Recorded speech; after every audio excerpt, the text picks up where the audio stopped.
بسم اللہ الرحمن الرحیم۔ السلام علیکم معزز خواتین و حضرات، ایک میاں بیوی کے آپس میں لڑائی ہو گئی اور لڑائی اس قدر بڑھ گئی کہ کورٹ تک جا پہنچی۔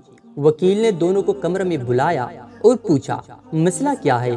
وہ دونوں ایک دم سے ایک دوسرے پر ٹوٹ پڑے اور تنقید کے پہاڑ ڈال دیے۔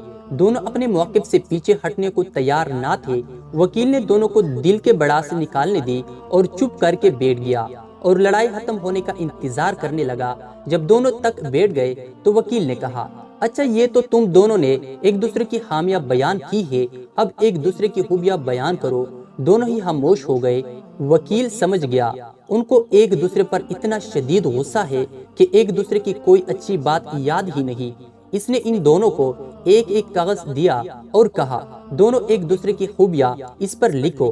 کافی دیر تک دونوں خاموش رہے۔ پھر خاوند کچھ لکھنے لگا تو اسے دیکھ کر بیوی بھی کچھ لکھنے لگی۔ لگ رہا تھا ابھی بھی دونوں مقابلے میں کاغذ بھرنے بیٹھ گئے ہیں۔ جب لکھ لیا تو دونوں نے اپنا کاغذ وکیل کو تما دیا۔ وکیل نے بیوی والا کاغذ شوہر کو اور شوہر والا کاغذ بیوی کو تما دیا اور دونوں کو کہا پڑھو۔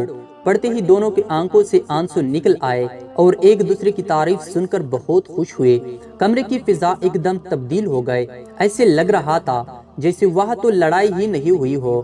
وکیل کا فرض پورا ہو چکا تھا۔ وہ لڑتے ہوئے وہاں آئے تھے اور ہنستے ہوئے وہاں سے باہر نکلے۔ کائنات کے بڑے بڑے مضامین میں نہ پڑھو، بلکہ چھوٹی چھوٹی باتوں پر توجہ دو۔ اس کو راضی رکھو جو ہم سفر ہے، چاہے وہ ہم خیال نہ بھی ہو۔